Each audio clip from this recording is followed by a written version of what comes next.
The reasons behind the attacks are unclear.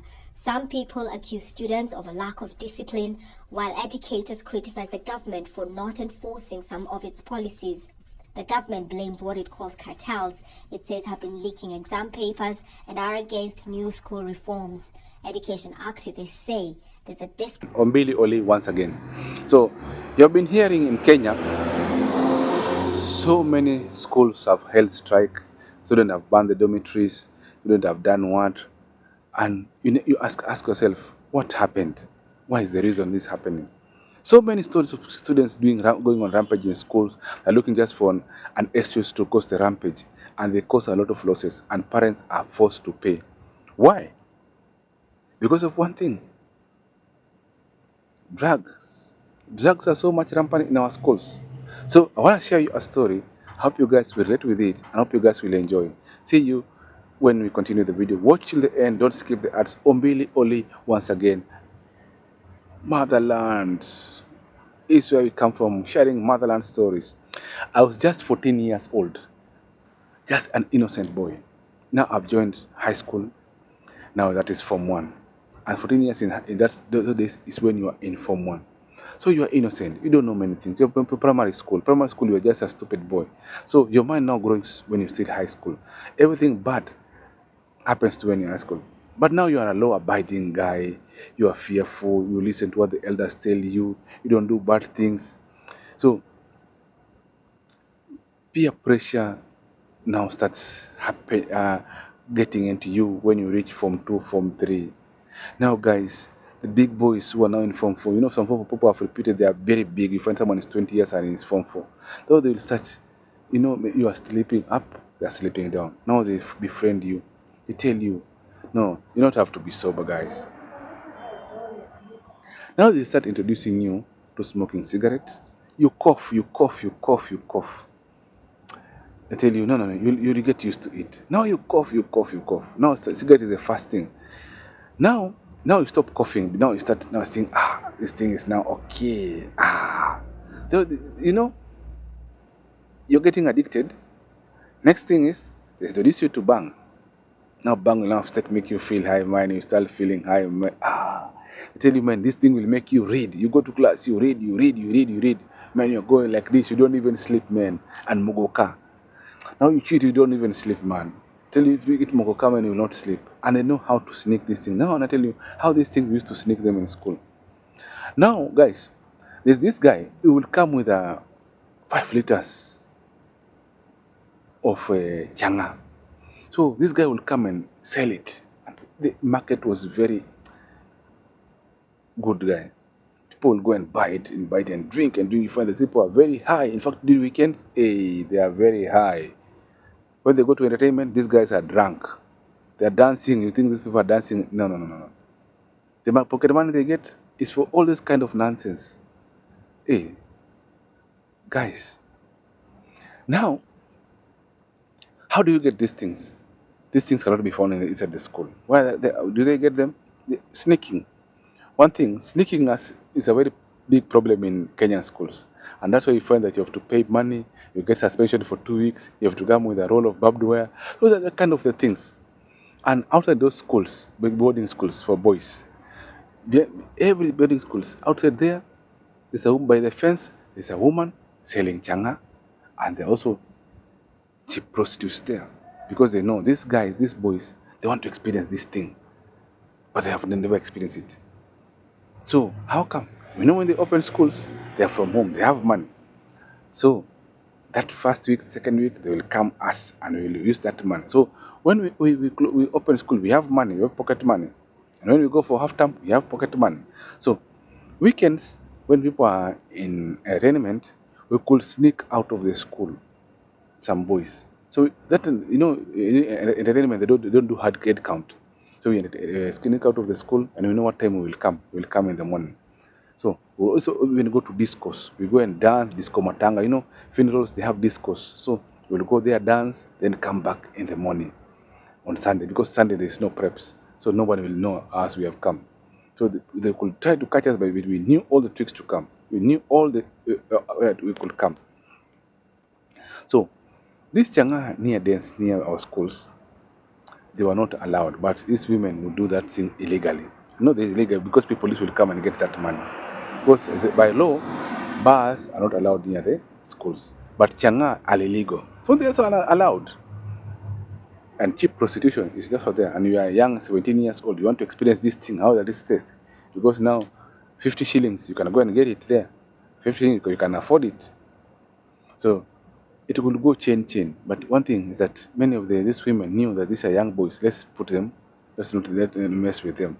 Let's ensure they use protection. So you could find boys go there. Me, I was just not interested in sexual escapade, but some big boys, the ones in Form 4, big ones, 20 years, they will go there and they will use condoms, protection. So they will go and sleep with these women. And most of them were divorcee. The husbands are in Nairobi because the school was in the villages.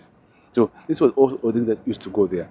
And these teenagers want to have these sexual escapades. So they see that it's a very something nice. So another thing, guys, now we have finished the money we used to get from our pocket money. Now school now is continuing. Now we cannot go out now. But we need to go out again to enjoy because we are used to enjoy this every weekend. What next? There's something called butterfly. So there are these metal boxes. We go with high school in Kenya with them. So there's some people who come from Nairobi or from the rich families. They have very nice shoppings. Those guys, they are loaded. Some even hide their money in their boxes. So what do? Sometimes one will not go to preps, pretend that he's sick, or just hide under the bed, not pretend preps. So they think he has gone to the library, but he was not in the library. He's still in the dormitory. So he will butterfly one of the boxes. To butterflying one of the boxes, he will hide. So after butterflying the boxes, some people are at the window. So they will remove everything from the box, give to these guys on the window. So if we have maybe bar soaps, we have sugar inside, we have maybe juice, these things, we know these things are these things that other kids usually have. So after we steal these things from around 2 boxes of the frying, and maybe we get maybe one money. We know these things we can go and give these women who sell chang outside there. Maybe if you give them 2 kilos of sugar, 2 bars of soap, also powder soap. They give you money because they know these things are expensive outside there, but you give them at a cheap price, and also you will the money they'll give you. You also used to drink there. Also, they'll sell for you what you want there. So some boys were caught, some were suspended, some were expelled because of that behavior of doing butterfly, because it had become so much rampant. Some for months were crying. How we came with money, we put in our boxes, nothing is there, our shopping has gone. Also, another thing that used to happen is that when they come for months, they come with these Bibles, they come with a Quran, they come with dictionaries, atlas, mathematical tables, textbooks, uh, stories, those novels. So they are still new. So we could go to their lockers, break their lockers, take those books, those are still new. And when we steal those books, we don't put them in the school. We sneak them out and go and hide in these women's near the schools. Because if they are found, they find you with a stolen book. That is expulsion. A new expulsion. But suspension is 2 weeks. You can come back. Expulsion, they don't even give you a transfer letter. You are in from maybe a national school or a provincial school those days, or a county school. You have to not to go to a day school in the villages now there, because that is where you can go, or a private school, because you are expelled. Now you see, guys, this is what continues now. Now these boys sometimes will go on a rampage when we know we are about to close school. We go also steal textbooks from the school library. Many of them. So what do we do with these books? When we are now closing the school, we are outside there walking now. We are going now outside there. We go to a place called Kisumu.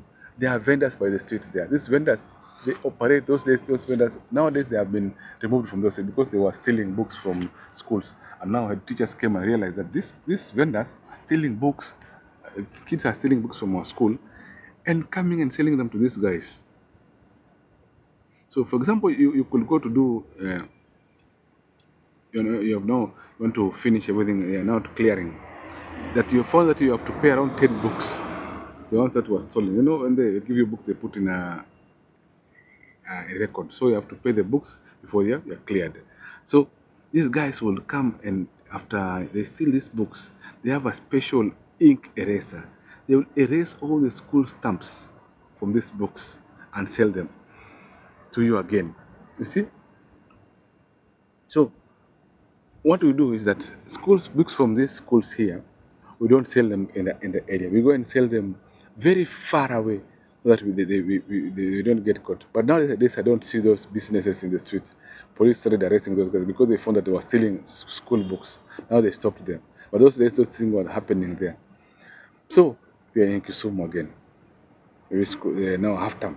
Now we also go there. Kisumu used to fear because Kisumu was rampant with the STIs. So Kisumu we only maybe drinking, dancing, partying, but we feared women there so much because Kisumu was a very bad place. Now I'm telling you guys, Kisumu was feared. When we go Kisumu, no, we are not sleeping with women, only drinking, smoking, those things.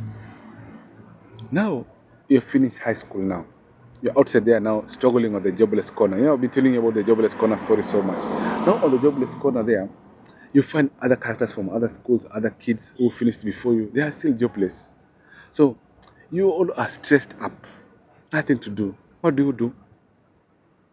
You're looking for alcohol. I was telling you in another video that you can buy one bottle, now it goes change. You don't have money to buy. And also in the estate, the changaa that is being sold for there is a very bad one. It's chemicals that are being mixed. So you walk, you find someone drank it and just fell down and kaboot. So you fear drinking that village changaa or that estate changaa because most of this chemical or what do we call it? Methane, ethane, those kind of chemicals. So we used to fear drinking those because those are chemicals. So let's continue, guys. So what do you do next? Now you're introduced now to hard drugs. But cocaine, we never used cocaine. Cocaine was very expensive. Also, cocaine we used to fear because we used to see people mateja, they are using it, or heroin. Now you have to force to use methadone. But now us was now alcohol now. So we found a place called Madare. Now there they used to cook this jaggery changaa. So we used to go there and help those guys in working so that we get money to buy changaa. Now you see, we are now addicted now to changaa now. Now you could drink changaa. Changaa is a traditional gin, but this one is now cooked using jaggery and some chemicals that are put inside there. Now this thing can make you addicted. Now we used to drink changaa. We drink because that is what we can afford. And also you go there, they can even give us free, as long as we help them in cooking. Now we're getting addicted, we don't know. We're going back to the jobless corner in the evening just to sit there. We eat mogoka. We don't even sleep at night. Now this is how addiction now takes place. Now these things are not making us high now. Changaa is not making us high now. Now we want to something that can make us high. We don't want this thing called cocaine and heroin because we have seen someone who has taken it, and also this is for the rich. We are poor. We don't afford this thing. And those is very expensive. So someone introduced us to maduya. Basically maduya, these are drugs that are given to people with mental problems. Maduya. So you are normal, but you are seeking something that is used for someone who is abnormal. So there are crooked people who would go and steal this medicine from the hospital in Madare. And now we are staying near Madare there. So this guy will go and steal those things from Madare and bring those things to us. I don't know how he used to get them because these things. This tablet is not very expensive because it's meant for cooling as someone who is very aggressive and with mental illness, maduya. So we drink changaa and maduya. So our mind is not okay. We are now madmen, but we are abnormal now, normal madmen. Understand? We are now normal madmen. We are normal, but we are taking medicine for madmen. You understand, my guys? Like the video, I'm telling you guys how we got addicted and found ourselves in rehab. You're still young, so we became now dirty. We don't even bathe. Our work is just waking up, going to the changaa den there, cook for those guys, look for firewood, or go in the streets looking for scraps, selling the scraps, coming with the scraps, giving to these guys. Now we are still young guys. You now finish high school, but now you're looking like a street urchin. You're looking like a chokora.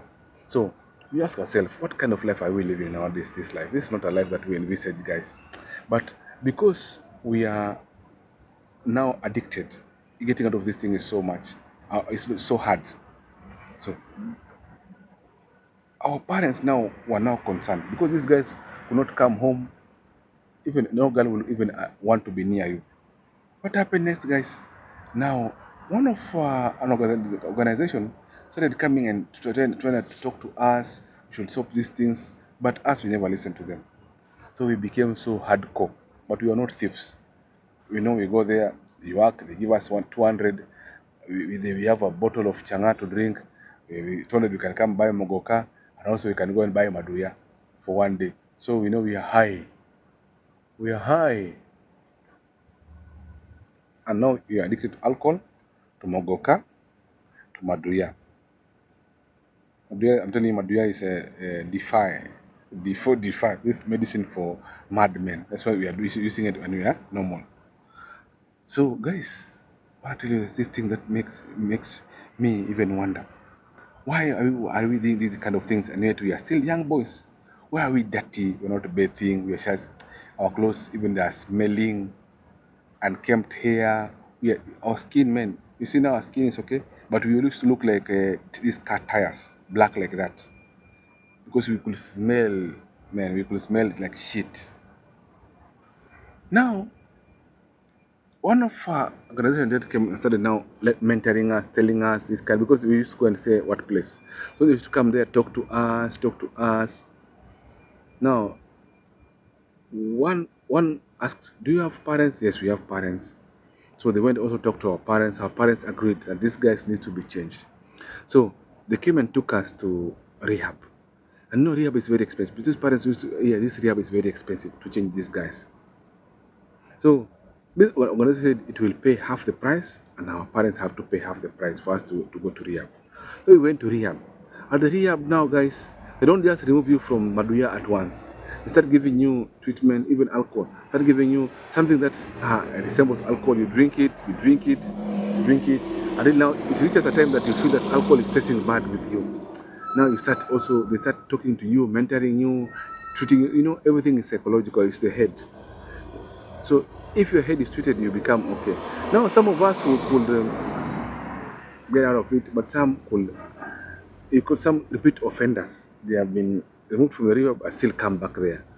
They go back to the street. They still again go back to drinking. They go back to using those things.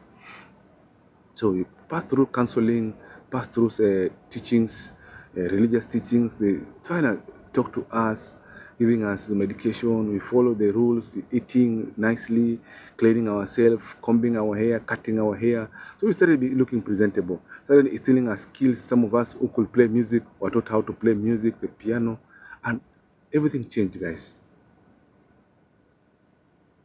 A minute of silence.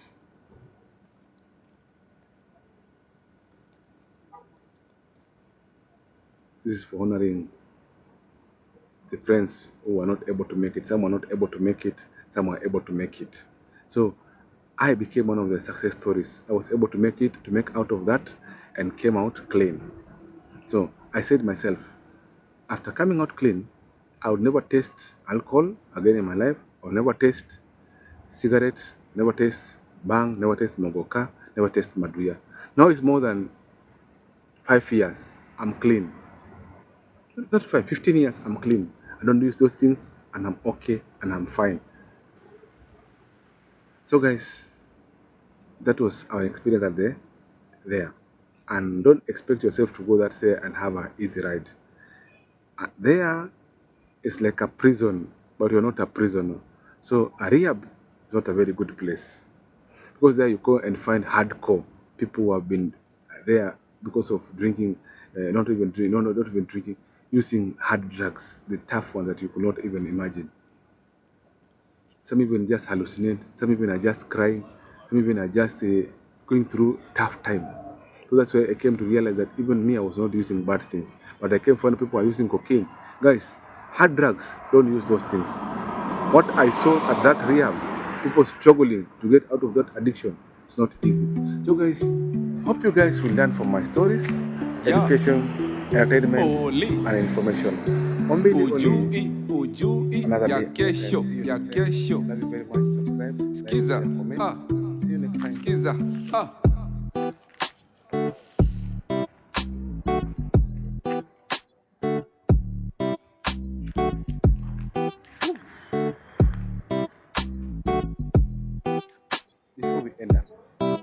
Don't feel bad. Hujui ya kesho, hujui ya kesho, hujui ya kesho, hujui ya kesho, hujui ya kesho, hujui ya kesho, hujui ya kesho, hujui ya kesho.